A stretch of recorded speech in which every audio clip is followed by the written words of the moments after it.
Talk Fértil, um podcast sobre reprodução humana, gravidez e fertilidade, por Ricardo Luba. Seja bem-vindo, seja bem-vinda a mais um Talk Fértil, esse programa que a gente faz quinzenalmente, a gente conversa com vocês a respeito da fertilidade feminina, para casais mesmo também, a respeito de fertilidade e reprodução assistida, saúde, estilo de vida. A gente divide algumas histórias com vocês a respeito aí do que a gente vive no consultório, de tudo que a gente tem e tentando mostrar um pouquinho mais do nosso trabalho e tentando também conscientizar e informar mais a população a respeito das coisas que a gente tem para ajudar nos tratamentos de reprodução assistida principalmente. E hoje a gente vai conversar sobre alguns assuntos interessantes e continuando a falar especialmente da medicina e do estilo de vida. Então, falando do estilo de vida, a gente já falou sobre atividade física, sobre alimentação, a gente já falou várias questões aqui que mudam a nossa fertilidade, mas eu queria conversar hoje e me ater um pouquinho ao sono. Eu costumo brincar muito com as pacientes aqui na clínica, quando a gente conversa com elas, e a gente pergunta muito assim, como é que está a tua vida? Você está muito estressado? Você está bem? Então, como é que está o trabalho? Como é que está na atividade física, alimentação? E aí, quando a gente pergunta do sono, hoje em dia a gente começou a entender que o sono é um problema grave. Então, primeiro ponto, como é que a gente pode regular o nosso sono e como é que essa regulação do nosso sono vai trazer algum benefício para a gente? Eu tenho um casal que eles dois fazem crossfit, os dois fazem dieta, alimentação regrada, mas os dois não dormem. Eles dormem super tarde, acordam super cedo. Eles não conseguem dormir. E não conseguem principalmente por uma questão de relacionamento com telas. Eles falam que na hora que eles vão deitar, os dois pegam o celular, um pega o laptop, começa a trabalhar, começa a pesquisar, começa a ver filme, o outro já pega o iPad, começa a ver outras coisas, ou eles assistem filme, e aí eles acabam não dormindo.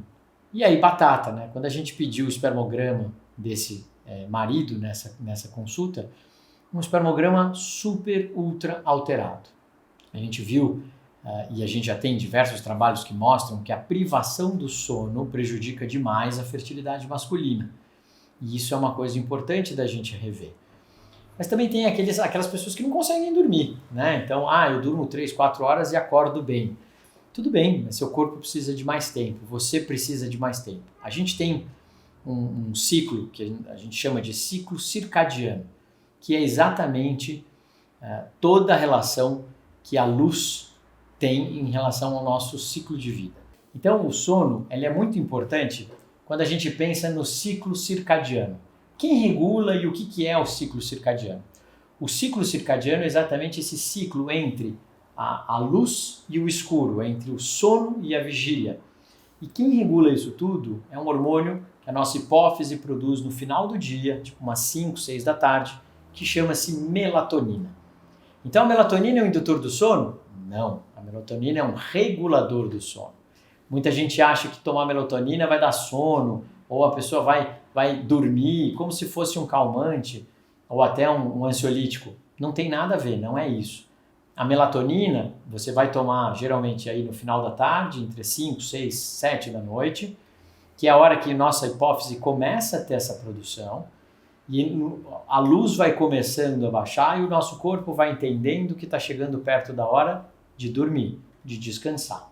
Por isso que tem muita gente que trabalha à noite que tem muitas alterações hormonais, porque o ciclo circadiano, regulado pela melatonina, regula uma série de processos hormonais. Se você não tiver com isso bem adequadinho, as alterações dos distúrbios do sono começam a aparecer associados às alterações hormonais. Então, o sono e a vigília, eles são extremamente importantes para que você tenha uma regulação hormonal, e a regulação hormonal adequada vai fazer com que você, no homem, produza espermatozoides adequadamente, produza testosterona adequadamente e tenha uma recomposição desse sono. Então, na mulher, a falta de sono também aumenta a resposta inflamatória e existe algumas associações até a diminuição de reserva ovariana. Qual que é o grande problema? A falta do sono gera o estresse oxidativo. E o estresse oxidativo é uma resposta inflamatória generalizada. No homem, você vai ter fragmentação do DNA espermático alto, que é uma forma que a gente tem hoje em dia de fazer uma avaliação do espermatozoide. Então, o que é isso, né? Você tem lá uma quantidade de espermatozoides na amostra do sêmen que vai se fragmentar, que vai se quebrar aquele corpinho do espermatozoide que você tem ali uma fita de DNA. Aquilo ali vai se fragmentar. Se você tiver até 15%, isso é normal. Se você tiver mais de 15%, você tem uma fragmentação aumentada. E o excesso de estresse, a falta do sono, alimentação inadequada, falta de atividade física, todas essas questões que a gente insistentemente fala a respeito da saúde e medicina do estilo de vida, interferem na regulação da quantidade desse estresse oxidativo que a gente tem. E aí eu ainda brinco com esse casal que eu falo, não adianta comer frango grelhado, batata doce, treinar 6 vezes por semana, se a gente está estressado, se a gente está brigando no trabalho, se a gente não dorme direito. Então, primeira coisa, quais são as formas que a gente vai ter para ter uma higiene do sono melhor? Então a gente tem que buscar situações e até rotinas para que a gente consiga evoluir de uma maneira adequada para dormir bem. Então, os meus filhos, por exemplo, a minha filha, ela tem uma dificuldade para dormir. Então a gente tem que fazer toda uma rotina para ela, diminuir um pouco aquela luz, ler um livro, vai batendo o sono, ela dorme. Então a gente tem que criar rituais. Então evitar luz no quarto, tirar o celular, evitar o celular nas últimas 2 horas antes de dormir. Existem aqueles telefones que você clica e ele tira a luz azul, então fica na luz vermelha, se precisar usar, ou se quiser muito usar no final do dia. Mas isso tudo interfere na sua higiene e qualidade do sono. E aí, claro, não é todo mundo que vai precisar fazer isso. Quem estiver tentando engravidar com dificuldade, vai ter que fazer alguma coisa diferente. Talvez para essa pessoa a gente tenha uma diferença, para esse caso a gente tenha que fazer. Hoje, a medicina reprodutiva ela é uma medicina de precisão, é uma medicina que você vai tentar buscar ajudar aquele indivíduo. Não adianta a gente ficar, o que adianta na maioria? Não, às vezes você não está na maioria, às vezes você está numa situação diferente. Às vezes você até inclusive a minoria mesmo. Você vai ser aquele menorzinho ali que vai interferir realmente uma higiene do sono adequada, dormir direito, comer direito, não ficar na tela, não assistir televisão, não dormir com a televisão ligada, Tem muita gente que faz isso. E muita gente que dorme com a TV ligada. Então a gente tem que tomar um cuidado especial em relação a isso. Então, falando muito sobre o estilo de vida e o sono, se você é uma pessoa que não dorme bem, e até se você nem tem filho ou pensa um dia em engravidar, começa a entender que talvez essa privação do sono vá fazer mal para você. E já começa a modificar esse estilo de vida. E aí é muito fácil, como é que eu modifico o estilo de vida? Aí começam as perguntas. Porque é fácil eu falar para ele, olha, vai dormir bem, vai comer direito e tal, e se eu não der alternativas para ele buscar uma situação melhor, o paciente também não vai conseguir fazer isso. Então, na nossa consulta, muitas vezes eu falo, vamos fazer uma reflexão. O que você acha que pode beneficiar o seu sono?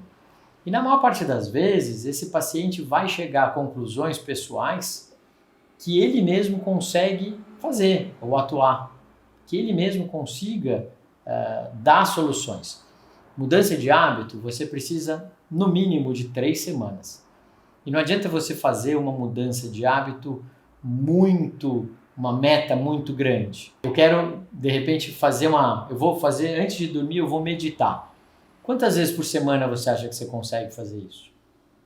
Eu acho que eu consigo fazer 3 vezes.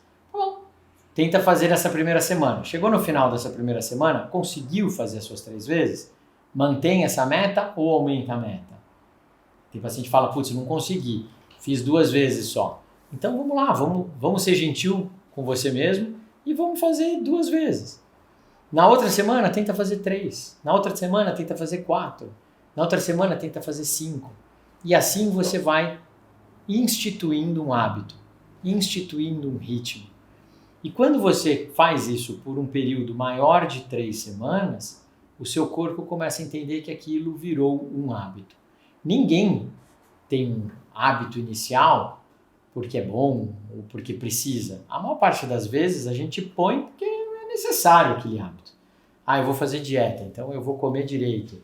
Ninguém come direito porque estava comendo errado, né? A gente come direito porque precisa comer direito. Só que como é que a gente faz isso? A gente põe pequenos planos. E a mesma coisa na alimentação, a mesma coisa, por exemplo, na atividade física e a mesma coisa no sono. Putz, não estou conseguindo dormir, não consigo dormir de jeito nenhum, deito na cama, tenho insônia. Então a gente tem que procurar um especialista do sono, né? Vamos procurar um neurologista para ajudar a gente a dormir melhor. Isso é muito importante, porque se a gente também não dormir, a gente vai ter todo esse prejuízo desse estresse inflamatório, do prejuízo, por exemplo, no sêmen, prejuízo na qualidade dos óvulos, isso vai atrapalhar na nossa fertilidade.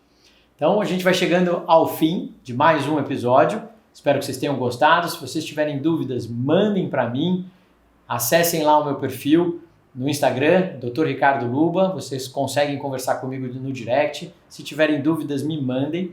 Eu estou super à disposição para conversar com vocês sempre que precisar. Obrigado!